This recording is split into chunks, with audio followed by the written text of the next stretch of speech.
अस्सलाम वालेकुम प्यारे पाकिस्तानियों, खुशखबरियां जुलाई की एक मजेदार एपिसोड के साथ हाजिर हैं। अस्सलाम वालेकुम हीरा, कैसी हैं आप?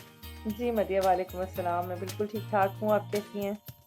बिल्कुल ठीक। सो आज जो सेकंड ड्रामा हम डिस्कस करें, this is a new episode but on the same day we are recording, और वो है पहली सी मोहब्बत, जिसकी 18 एपिसोड्स हो गई हैं। सो बीच में बिल्कुल। अगेन इसको भी हमने थोड़ा गैप दिया है हुँ, बिकॉज ऑफ रमजान। काफी अरसे से, और इकट्ठी मैंने भी काफी एपिसोड्स देखी है, शायद एक दो मिस आपकी भी हुई हो, लेकिन I think we can have a discussion on the drama, और अभी तक जिस तरह वो प्रोग्रेस कर रहा है। सो जी। ओवरऑल आप इस ड्रामे के बारे में बताएं कि are you enjoying the drama, what is your take on the drama?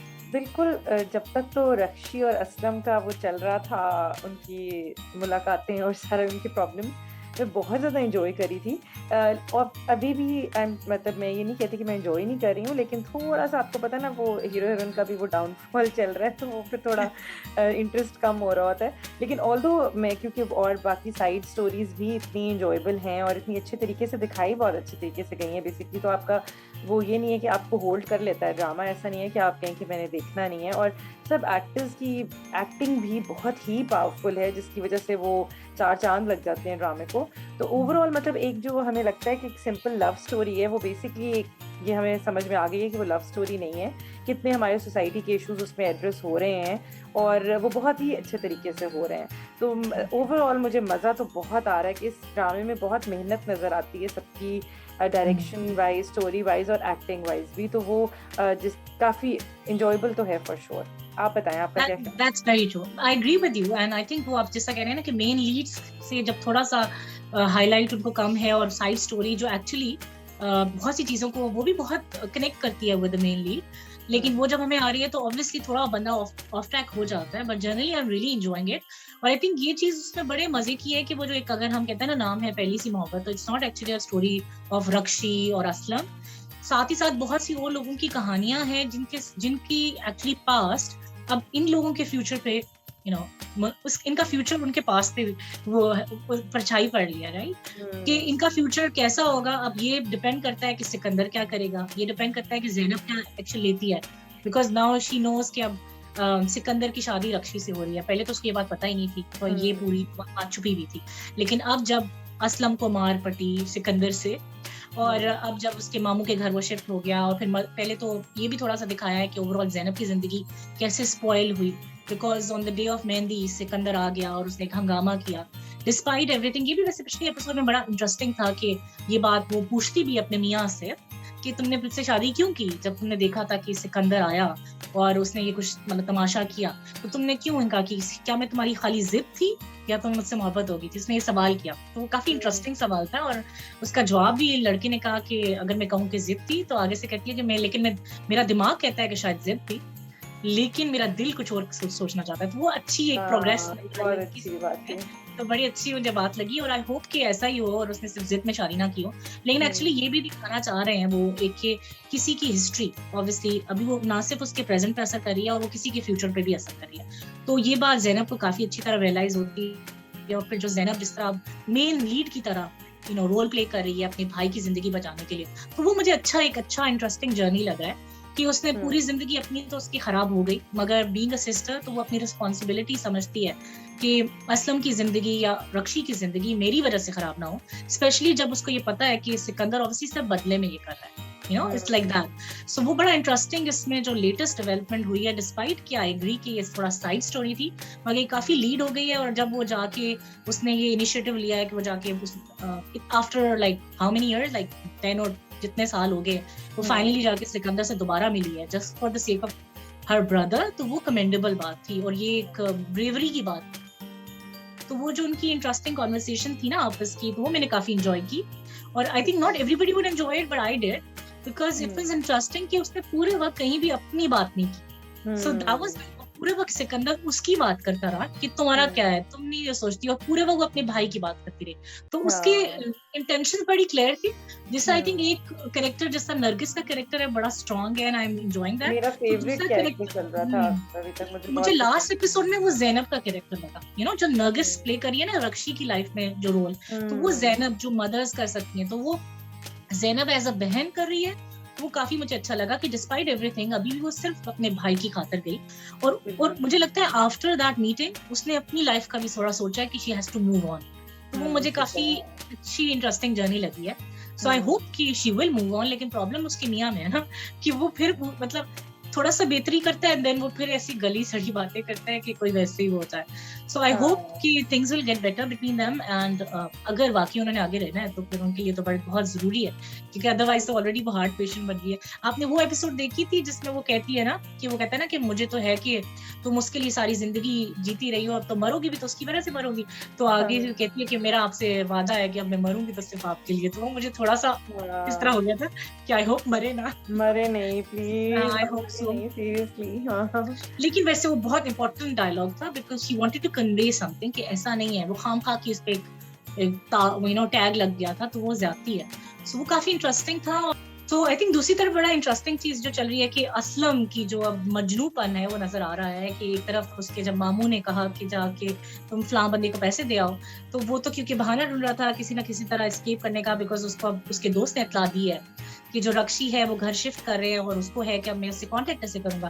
तो उसको मौका मिलता है और वो एकदम फरार पाता है। वैसे वो थोड़ा इलॉजिकल था इन माय पॉइंट ऑफ व्यू कि वो रास्ते में पैसे देके भी जा सकता था, चलो जाना ही है तो पैसे देते जाओ, लेकिन वो साथ लेके जाता है तो मामू उसको रेड हैंडेड पकड़ लेते हैं और कहते हैं कि मतलब इसी दिन के लिए मैंने तुम्हें सहारा दिया।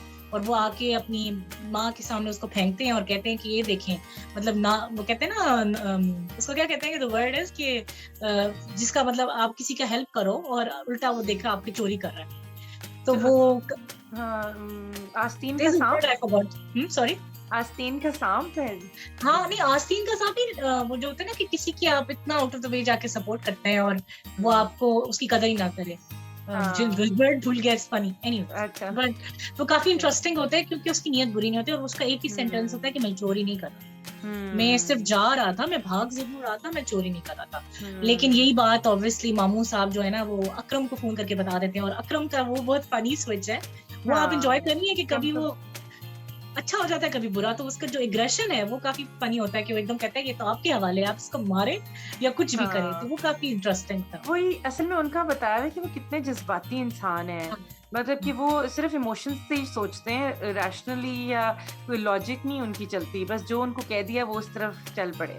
तो वो बड़ा मुझे होता भी है कि एक इंसान अच्छा है लेकिन सिर्फ इमोशंस उसको इतना कंट्रोल कर रही हैं कि वो बस बह जाता है उसमें। तो वो और वो भी मोहब्बत भी बहुत करता है, वो ज्यादा अपने भाई से मोहब्बत भी करता है, लेकिन अगेन आपने कहा ना वो इतना इमोशनल है कि वो एकदम इधर है कभी उधर है। वो स्विच जो उसका है ना वो बहुत इंस्टेंट होता है और वो हमें हर्ट भी कितने सारे लोगों को उसकी वजह से, मतलब वो हर्ट भी कर रहा है ना अपनी इस आदत की वजह से। अल्टीमेटली देखा जाए अब ये सारा जो सिनेरियो हुआ है, चाहे वो असलम को मार पटी जो सिकंदर ने मारा, तो हुआ तो सारा अकरम की वजह से और उसको इस बात का दुख भी है।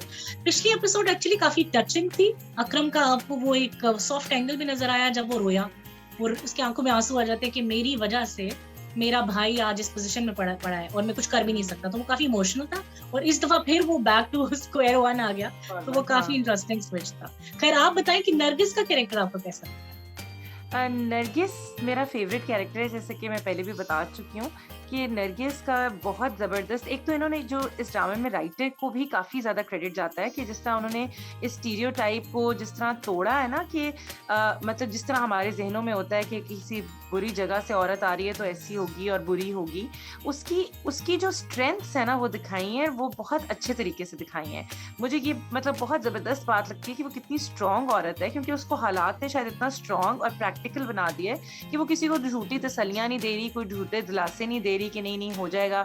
उसको पता है कि ये होना क्या है। जिस तरह की वो रक्षी के साथ सिचुएशन को हैंडल करी कि उसको वो कहती है कि खुद करना है तो करो, नहीं कर सकती तो मैं तुम्हें सपोर्ट तब कर सकती हूँ अगर तुम अपने लिए स्टैंड लोगी, जो कि बहुत सही बात है कि हर इंसान ने अपने लिए अगर खुद स्टैंड नहीं लिया तो कोई आपके लिए आके स्टैंड नहीं लेगा। तो ये एक तो बुरा बन रहा है और वो बुरी भी बने तो वो क्यों बने ना उसके लिए, मतलब ये चीज जाहिर है उसने अपने लिए स्टैंड लेना है, हर बंदे ने, हर इंसान ने अपने लिए खुद स्टैंड लेना होता है। तो ये चीज बहुत इंपॉर्टेंट और बहुत अच्छे तरीके से हाईलाइट की गई है कि हर इंसान को ये बात पता होनी चाहिए कि अगर उसने जिंदगी में कुछ अचीव करना है तो उसको खुद सबसे पहले स्ट्रांग होना है और अपने, और मतलब जिस तरह वो चीज पोर्ट्रे भी की गई है ना कि आपको नरगिस बिल्कुल ठीक लगती है कि वो right is right, wrong is wrong, और वो फर्म है, जिसने जो डिसीजन अपने लाइफ में भी कर लिया है उसको पता है और वो अच्छा ये भी नहीं है कि वो गलत को गलत नहीं कह रही, मुझे इसकी ये बात हम्म बहुत अच्छी लगी है हम्म, कि वो अपफ्रंट अपने मियाँ को लगातार टॉन्ट तो मार रही है, और ऐसे टॉन्टे जो हाँ एक्चुअली नॉर्मली लोग ना मारे, और वो इतने ब्रिलियंट डायलॉग्स लिखे हुए हैं। और जैसा वो कहती है ना कि मतलब उसका मियाँ कहता है कि तुम उसके सामने अपनी बेटी के सामने थोड़ा इसको कुछ बुरा भला कह रही होती है, तो वो कहते हैं कि तुम उसके सामने, बेटी के सामने तो कम से कम ऐसी बातें ना करो, उसके आगे तो मेरी इज्जत कायम रखना। तो वो कहते हैं कि वो आगे से कहती है कि आपके ख्याल में आफ्टर ऑल दिस हैपनिंग जो आप उसके साथ करने जा रहे हो या कर चुके हो, तो उसके दिल में आपके लिए इज्जत होगी भी। तो वो बिल्कुल। काफी अच्छा डायलॉग था, और I think I hmm agree with that, because Rakshi बिल्कुल के साथ जो आज हो रहा है, डिस्पाइट व्हाटएवर बाप से देखा जाए तो वो जुल्म कर रहा है ना बेटी के साथ। बिल्कुल बिल्कुल और हाँ। एक अच्छा भला चीज जो भी उसकी पुरानी, आई नो कि अकरम की फैमिली ने गलत किया था, ज्यादती हम्म की अकरम ने, लेकिन असलम तो शुरू से was nice to all of them. और हम्म एक तरीका भी होता है ना, इस पोलाइटली भी किया जा सकता है। खैर इसमें बिल्कुल। अगेन एक और चीज भी है कि अकरम हमेशा चीजों को बिगाड़ता भी है ना। वो पिछली एपिसोड में हम्म जिस तरह वो जाके उनके घर में फिर जाके उसने इस पे अटैक किया, तो उसकी माँ फिर कहती है ना कि मैं अपने बेटे के लिए दोबारा जाके भी रिश्ता मांगने को तैयार थी, लेकिन तुम चीजों को इतना बिगाड़ दिया है कि मैं असलम के लिए हम्म कुछ नहीं कर सकती। तो वो जो इससे हेल्पलेसनेस वाली फीलिंग है वो काफी हाँ, nice है। इससे ये पता चलता है ना कि हमारी जो इमोशंस हैं, अगर हम उनको कंट्रोल नहीं करेंगे तो फिर हम चीज़ें इतनी ज़्यादा ख़राब कर देते हैं कि फिर वो ठीक नहीं हो सकती हैं, और एग्जैक्टली, डैमेज कंट्रोल जैसे करना फिर मुश्किल हो बिल्कुल जाता है। और बिल्कुल। अब देखिए, बहुत आपका क्या ख्याल है कि रक्षी और असलम मिलेंगे या नहीं मिलेंगे? ये आई थिंक बहुत मिलियन इम्पोर्टेंट डॉलर सवाल है। क्वेश्चन है। ये हाँ मिलियन डॉलर क्वेश्चन है। वैसे नाम जिस तरह रखा हुआ है ना, और गाना जिस तरह है, तो मुझे थोड़ा डाउट होता था, डाउट लेकिन हाँ। डाउट था मतलब बिकॉज समहाउ लग रहा है कि ट्रैजिक, पहली सी मोहब्बत है, शायद पहली मोहब्बत बुरी होती है। हुँ। बट मेरा जो इनर कॉल है वो लगता है कि पॉजिटिव है इन माय अच्छा। Point of view, because they have hmm. Suffered a lot already. अगर हाँ। ये जर्नी ना दिखाते और एकदम सिंपली एंड हो जाता ना, कि एंड पे ना मिलते और हुँ। रोना धोना होता, बात खत्म हो जाती। बट जो हाँ। उन्होंने एक स्ट्रगलिंग लाइफ दिखाई है, प्लस अब ये जो जैनब ने जो रोल प्ले किया है, और हुँ। जाके जब सिकंदर को बोला है, और सिकंदर और जैनब को भी रियलाइज, मतलब सिकंदर को लिटरली मिन्नतें ही की हैं, और उल्टा सिकंदर ने उसके आगे एक सवाल रख दिया ना कि ठीक है तुम उसको छोड़ दो अपने मियाँ को, तो मैं इधर छोड़ देता हूँ, और इसने अपफ्रंट इनकार कर दिया। तो ये भी बड़ी इंटरेस्टिंग थी। और मुझे ये बात बिल्कुल। वैसे जैनब की बहुत अच्छी लगी कि जब वो अपनी भाभी को जाके एक्सप्लेनेशन भी देती है, भाभी वैसे बहुत क्यूट दिखाई है कि वो साथ हुँ। जाती है, जैनब को कंपनी करती है और जाके करती है, और हुँ। सवाल नहीं करती। तो जैनब उसको बड़े मजे का डायलॉग कहती है कि मैंने ऑलरेडी इतनी बदनामी कमा ली है ना, कि मैं खुद, वो कहती है ना, मैंने तुमसे पूछा नहीं, तुम मुझे क्यों बता रही हो कि तुम किससे हाँ। मिलने गई थी। तो वो इतनी क्यूट लगी। जैनब कहती है नहीं, मैंने ऑलरेडी, इतनी लोग मुझसे बदगुमान हो चुके हैं कि मैं नहीं चाहती कि कोई और आप मेरे बारे में सोच लें, लेकिन मैं एक्चुअली हाँ। सिर्फ असलम को बचाने गई थी। तो मुझे काफी अच्छा सीन हुँ। लगा, और मुझे लगता है in my personal point of view कि ज़ैनब वुड प्ले अ की रोल, एंड ऑब्वियसली अगर उसने सिकंदर को इतना आउट ऑफ द वे जाके कुछ कहा है, तो शायद हुँ। उसमें कोई अवेकनिंग हो जाए और वो मुझे पीछे लग हट रहा जाए। है कि क्योंकि ये नॉर्मल टिपिकल लव स्टोरी नहीं है ये ड्रामा, ये मुझे बात इसमें ना लग रही है कि अगर होती तो वो हम कहते हैं नहीं जी अब इनकी हैप्पी एंडिंग हो जाएगी या इनकी नहीं होगी। इसमें इतनी सारी स्टोरीज क्योंकि एड्रेस हो रही हैं, और मुझे लग रहा है कि वो मिल के ना इनको शायद एंड में मिला ही दें। और मुझे मतलब वो लगता है कि चीजें। एक तो ज़ैनब अब ऑलरेडी हमें फेस पे नजर आई है कि उसने रोल प्ले किया है, और हुँ। एक मेरा पॉइंट ऑफ व्यू है कि अकरम में भी कोई तब्दीली आई, अकरम विल आल्सो बिल्कुल, रियलाइज, बिल्कुल। हाँ, आप सही क्योंकि कह रही हैं। वरना इतना इररेलेवेंट कैरेक्टर नहीं मतलब आई नो नहीं हो इररेलेवेंट सकता। तो नहीं है, मगर कुछ हुँ। ना कुछ उसमें भी तो एक आना चाहिए, या ये ना आना खुदा ना चाहिए। खास्ता मुझे ये डर लगता है कि किसी को मार ना दे, चाहे वो असलम हो हाँ। या वो, ये ना हो ना, नहीं, उफ़ ये नहीं नहीं, चाहती। बिल्कुल नहीं। या जैनब बिल्कुल। का मुझे, क्योंकि उसने एक दो दफा कहा भी, तो वो थोड़ा ऑड बात लगी। हाँ, सो आई होप कि ज़ैनब किसी को अल्लाह मारे ना नहीं। करे कि ऐसा हो कि ज़ैनब के मरने से सबकी आँखें खुलें और अकरम अच्छा हो हाँ, जाए, इससे मुझे ऐसा ना ये हो। मुझे एक दफा फील आया ये था। हाँ, अच्छा लेकिन मैंने ये आई भी होप सुना है। नॉट। हाँ सॉरी, हुँ, बताएं मैंने बताएं सुना बताएं। है कि इस ड्रामे में वो थोड़ा टाइम लैप्स वो भी आना है कि आफ्टर इतने इयर्स वाला, ये इन लोगों ने ओह! थोड़ा-सा ग्रो भी करना है अभी। अच्छा, बट आई होप कि ये ना दिखाएं कि उनकी शादियां हो गई और बाद में आफ्टर। पता नहीं, ये मैंने कहीं सुना है, अब आई डोंट नो कि वो किस बट एपिसोड में डोंट शायद यू थिंक लास्ट कि एपिसोड ऑलरेडी में होगा टाइम या। लैग ऑलरेडी ये हो नहीं चुका, क्योंकि ज़ैनब की तो बैक हिस्ट्री दिखा ही रहे थे। वो तो है, मैंने सुना है कि ये रक्षी और असलम का भी साथ भी होना है।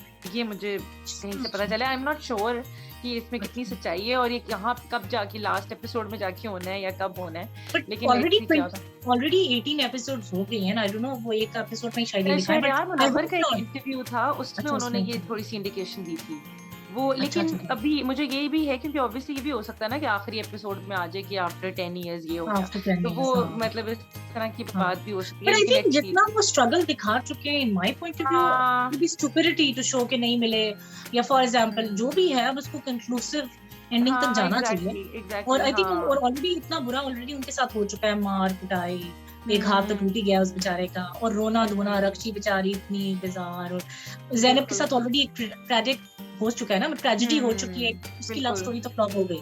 सो मुझे नहीं हम्म। लगता कि इनकी भी दिखाएंगे, मतलब फिर वो ड्रामा, क्योंकि ये लव स्टोरी है तो इसको मुझे लगता हम्म, है फिल्म की तरह एंडिंग होनी चाहिए। होनी चाहिए वैसे, हाँ, क्योंकि शुरू भी वैसे वो भी वैसी हुई देखिए थी। ना कि जब शादी के सीन्स ऑलरेडी ओएसटी में आ रहे होते, तो शादी शायद हो रही है और एंड पे ना हो, कुछ ऐसा भी हो सकता है। हाँ, क्योंकि देखिए। वो इवन जो टाइटल इसका है, वो जो मेहंदी हाथ में इसका कर रहा होता है और असलम उसके साथ, दोनों का जो रेड कपड़े पहने हुए हैं रक्षी ने, तो वो भी जो हम्म, सीन है, या जो शादी के सीन दिखा रहे हैं और वो कहती है ना मैंने नहीं शादी करनी, या जो भी है प्लीज मुझे बचा लें, तो कुछ ना कुछ हम्म, तो होगा यार। कुछ तो होगा। अब चले चेक करते हुए पता चल जाएगा कुछ हफ्ते में। Let's see, but I think I am हाँ जी। Overall I am enjoying the drama and it's one of the hmm, best dramas जो आजकल चल रहे बिल्कुल हैं, और एयर बिल्कुल। वाई को डेफिनेटली ये स्टैंड आउट करता है। और कुछ हम्म, नए ड्रामा जो एयर वाई पे आए हैं ड्रामास, वो मुझे इतना मजे के नहीं लग रहे। सो एक आध है जो मैंने थोड़ा सा देखा है, ऐसा परदेस है वो एक है, लेकिन ओवरऑल इतने मजे के ड्रामास, तो मैं ये कही जो अभी लॉट है ना, ये बेस्ट लॉट चल रही थी, आजकल जिसमें वो, जितने चल रहे हैं वो अच्छे ही चल रहे हैं, मोस्टली बहुत अच्छे लेकिन वाले मुझे चल रहे लग हैं। रहा है कि वो एंड पे जा रहे हैं ना, तो थोड़ा मेरा कंसर्न है कि हाँ, जो कि अब नेक्स्ट इसके लॉट बाद आएगी, आई होप वो अपकमिंग अच्छी हमारे आए। पास कोई ऐसा वो नहीं है ना कि ये अगला हाँ, हम देखेंगे। लेकिन मैंने सुना है हाँ। कि एक आज कल ही न्यूज ब्रेक हुई है कि एक नया ड्रामा आ रहा है जिसमें मायरा खान है, कुबरा खान है, और साथ उस्मान मुख्तार है। सो वो हम टीवी पे एक नया ड्रामा आने जा रहा है, ये so that let's see, must है बी ना? That will be a must watch. Absolutely. So let's हाँ, सी, आई थिंक हमने काफी इसको डिटेल में डिस्कस किया और काफी जो एपिसोड्स पर आने की कसर पूरी कर ही ली है। सो बिल्कुल। लेट्स सी आगे कैसे ड्रामा फर्दर इवॉल्व करता है, और 19th एपिसोड में क्या होता है। ट्रेलर तो हमने देख ही लिया है, तो ऑब्वियसली ये नेल बाइटिंग किस्म की चीजें चल रही होती हैं इस ड्रामे में से, क्योंकि बिल्कुल, काफी हाँ, हाँ, कुछ हो जाता है। और आई बिल्कुल। थिंक बहुत अच्छा उन्होंने ओवरऑल एग्जीक्यूशन और एक्टिंग वाइज तो बहुत ही अच्छा है, और मुझे शहरयार मुनव्वर का बाय फार ये अभी तक बेस्ट ड्रामा है। इवन माया अली का एक मुझे माया दियारे अली दिल का। बहुत अच्छा लगा था। हाँ, लेकिन मेरा ख्याल लेकिन है दियारे दिल में मायरा वो खाली मेन खुद नहीं थी ना, वो तो बाद में नेक्स्ट जनरेशन में वो आती है। एग्जैक्टली सॉरी, माया अली ने, लेकिन इसमें बहुत ज्यादा मेच्योरली एक्टिंग की है, मतलब as that's compare true. To Dayare Dil. मेरा ख्याल है उसमें वैसे भी दयारे वो दिल तो यंग थी ना, इफ यू रिमेंबर, उसमें बनी हुई बच्ची थी। एग्जैक्टली उनका बहुत सो शुरू के दैट्स ट्रू, प्रोजेक्ट में से एक था। हाँ जी। बिल्कुल बिल्कुल। आई थिंक बिल्कुल। आफ्टर वो, मुझे वो मन मायल इतना पसंद नहीं था, और हाँ। लेकिन ये ड्रामे में तो वो बहुत छा गई है, दोनों लीड एक्टर्स, और साथ सपोर्टिंग कास्ट भी उतनी हम्म, अच्छी काम कर रही है, चाहे वो जैसा HSY है, या सलीम राज हैं, या जो जैनब का कैरेक्टर है वो है, या सबा फैसल है, या जितने भी लोग हैं उन्होंने बहुत अच्छा वैसे निभाया है। तो आई एम बिल्कुल एंजॉयिंग इट। बिल्कुल। और अभी पहली एपिसोड में इवन उसकी जो मंगेतर, एक्स मंगेतर है असलम की, मुझे उसकी भी कोई रेलेवेंस समझ आई है, वरना अच्छा। पहले मुझे बड़ा गुस्सा आता था उससे। हाँ, कि उनका क्या है, तो वो बिल्कुल, मुझे अच्छी हाँ। लगी, वो इस दफा अच्छी थी, और बड़ा हम्म। अच्छी उसने तरीके से एज अ कजन उसने बिहेव किया। पहले तो वो अच्छा, ओवर ही हाँ। हो रही होती थी ना, तो वो अच्छा था। So I ठीक है, think that's चलें। about it. So until next time, please अपने comments देना हमें ना भूलिएगा, आप कैसा ये आपको ये ड्रामा कैसा लग रहा है, और अगर आप सोचते हैं कि हमारा रिव्यू अच्छा था या बुरा था, या कोई कमेंट्स हैं, तो प्लीज देना मत भूलिएगा। मेरी तरफ से अल्लाह हाफिज। अल्लाह हाफिज। पाकिस्तान जिंदाबाद।